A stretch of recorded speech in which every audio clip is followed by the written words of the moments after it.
આપણા જીવનમાં 9 પ્રકારની ભક્તિ છે. કેટલી? 9 પ્રકારની. આમાંની જે ભક્તિ આપણને એમ થાય કે આ લેવા જેવી છે તો એ ભક્તિ લઈને ચાલવું. 9 પ્રકારની ભક્તિ શાસ્ત્રમાં કીધી છે. શ્રવણમ કીર્તન વિષ્ણુ સ્મરણમ પાદ સેવનમ અર્ચનમ વંદનમ દાસ્ય સખ્ય આત્મનિવેદન.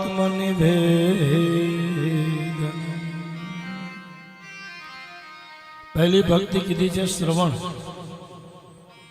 ભગવાનની કથા સાંભળવા જેટલી મળે એટલી પરમાત્માની કથા સાંભળવી. પહેલી ભક્તિ છે શ્રવણ ભક્તિ. જેટલું શ્રવણ થાય, જેટલું સંભળાય એટલું સાંભળો. કીર્તન સાંભળો, ભજન સાંભળો, કથા સાંભળો, ભગવાનની વાતો સાંભળો. અને શ્રવણ કીધી. એના પછી કીર્તન ભક્તિ. દરરોજ હાથમાં કડતાલ લઈ અને વહેલી સવારે બ્રહ્મ મુહૂર્તમાં જાગી અને નંદ ઘેરા નંદ ભયો, જય કનૈયા લાલ કી, હાથી દિયા ઘોડા દિયા ઓર દિયા પાલકી. મનથી દરરોજ આપણા પરિવારમાં નંદ મહોત્સવ થવો જોઈએ. આપણા ઠાકોરજીના પુષ્ટિ ભાવમાં આપણે પ્રવેશ કરીએ તો 8 સમાના દર્શન છે. એમાંનો મેં જ્યાં સુધી સાંભળ્યું ત્યાં સુધી મંગલાના દર્શન કરવા માટે જાઓ તો એમાં સ્નાન ન કરીએ તો પણ ચાલે. આવું મેં સાંભળ્યું છે. અને સીધા આપણે દર્શન કરવા માટે જઈએ, કારણ કે આપણા ઠાકોરજી જાગતા હોય, એ આંખો ચોડતા હોય અને આપણે આંખો ચોડતા ચોડતા ઠાકોરજીના દર્શન કરવા જઈએ, એમાં ક્યાંક દ્રષ્ટિ આપણી ઉપર પડે. અને શાસ્ત્ર કહે કે બ્રહ્મ મુહૂર્તમાં સવારે 3 વાગે જાગો. આપણા ઘરમાં જે સ્વરૂપ બિરાજમાન હોય એને સામે દ્રષ્ટિ આપો. 10 મિનિટ 15 મિનિટ એની સામે જોયા જ કરો. કંઈ બોલો નહીં, કઈ મંત્રની જરૂર નથી, કોઈ સ્તુતિની જરૂર નથી, કોઈ ભજનની જરૂર નથી. ખાલી એની સામે જોવું. એની દ્રષ્ટિ આપણી ઉપર પડશે. પછી આખા દિવસમાં આપણી ક્યાંય પણ દ્રષ્ટિ અપવિત્ર થશે નહીં. હિન્દુ ધર્મમાં સવારે જાગો ને ત્યારથી આપણે શ્લોકો આપેલા છે. પથારીમાં ઊભા થાય તો હાથમાં જ કૃષ્ણને ગોતવા, હાથમાં જ લક્ષ્મીજીને ગોતવા અને હાથમાં જ સરસ્વતીને ગોતવા. આમાં જ છે ભાગ. કરાગ્રે વસતે લક્ષ્મી, કર મૂલે સરસ્વતી, કર મધ્યેત ગોવિંદમ, પ્રભાતે કર દર્શનમ. આ જ હાથમાં ગોવિંદ છે, આ જ હાથમાં લક્ષ્મીજી છે અને આ જ હાથમાં સરસ્વતી છે. આપણા ગુજરાતીમાં કહેવત છે કે છોકરું કાખમાં અને ગોતી હે પાડોશમાં. આપણી હાલત છે ને હરણ જેવી છે.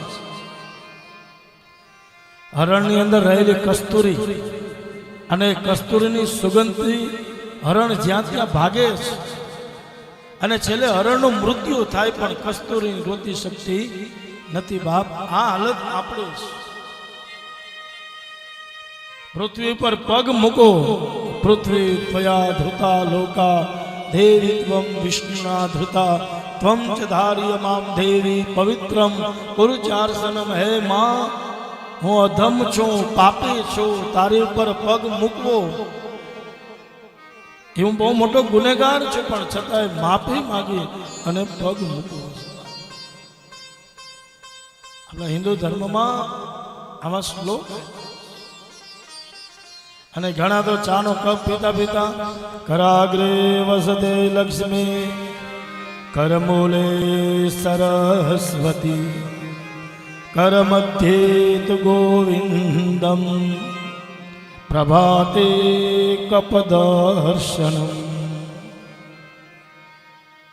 સમજાણું કે નહીં? પથારીમાં પડ્યા પડ્યા કે ચા તૈયાર થયો તો જાગો, અને કા તો કરાગ્રે વસતે લક્ષ્મી કરમૂલે સરસ્વતી કરમધ્યે તુ ગોવિંદમ પ્રભાતે પેપર દર્શનમ.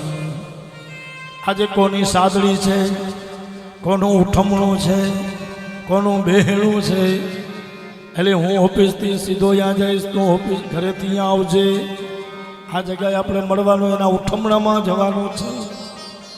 એ ઘણા તો એ જ વાંચતા હોય, પેપરનું એ જ માનું આજ કોનું છે. શાસ્ત્રો કહે, અને જે શાસ્ત્ર પ્રમાણે જગતમાં ચાલે છે ને, એના પરિવારમાં, એના જીવનમાં ક્યારેય કોઈ પણ સંકટ કે દુઃખ આવે ને, આપણા શાસ્ત્રો જે રસ્તો બતાવે, આપણા સંતો જે રસ્તો બતાવે, એટલે કીર્તન ભક્તિ જેટલું થાય એટલું કીર્તન કરવું. કલો કેશવ કીર્તના, કલિયુગની અંદર ભાગવતમાં લખ્યું છે કે જલ્દીમાં જલ્દી ફળ આપનારું હોય તો એ ભગવાનનું કીર્તન છે. કલો કેશવ કીર્તન, એ ભગવાન ખુદ કહે. ખૂબ કીર્તન કરવું, ખૂબ કીર્તન કરવું. ત્રીજી, વિષ્ણુનું સ્મરણ કરવું. તમે જ્યાં રહો, જે સ્થિતિમાં રહો, અહીંયા માળા લેવાની જરૂર નથી, પણ મનથી હરિનું સ્મરણ કરતું જવું. ત્રીજી ભક્તિ છે વિષ્ણુ સ્મરણમ. અને ત્રીજી ભક્તિ, ચોથી ભક્તિ છે પાદ સેવનમ. આપણા કોઈ વડીલ હોય એને પગે પડવું, આપણા કોઈ પૂજનીય હોય, આપણા કોઈ વડીલ હોય તો એના પગ દાબવા. પાદ સેવનમ. આવી કોઈ ભક્તિ આપણા જીવનમાં મળે તો એ ભક્તિ પણ કરી લેવી. એના પછી અર્ચન ભક્તિ. આપણા ઘરમાં જે સ્વરૂપ બિરાજતું હોય એ સ્વરૂપને ચંદનની અર્ચા કરવી, એને કીધું છે અર્ચન ભક્તિ. એના પછી કીધું છે વંદન ભક્તિ. આ પદ્ધતિ સરળમાં સરળ, ગમે એને નમો.